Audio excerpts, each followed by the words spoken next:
ilaga ko muna yung sampalok hanggang sa maluto. Maglabas lang siya ng katas. Mayroon na rin akong pinainit na tubig. Ilagay ko na yung kamatis. Lagyan ko rin ng sibuyas. At takpan ko muna hanggang sa kumulo. Pagkakulo niya, ilagay ko na yung bangus. Isang pirasong bangus na 1 kilo. Hinahiwa ko lang ng pa-serving cut. At timplahan ko yan ng asin at paminta.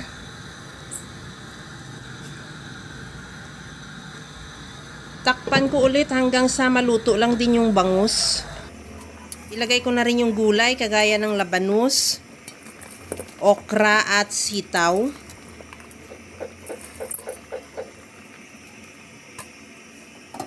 Takpan ko ulit hanggang sa maluto lang din yung gulay.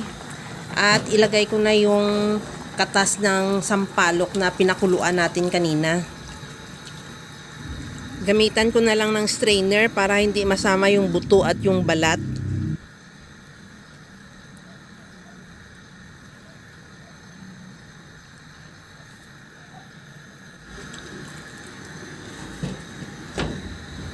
Takpan ko ulit muna hanggang sa kumulo lang. At timplahan ko na rin yan ng patis. Pwede rin maglagay ka ng asin. Or kung anumang granules o seasoning mayroon ka. At isunod ko na ilagay yung kangkong. Kunting halo lang yan hanggang sa maluto lang din yung kangkong.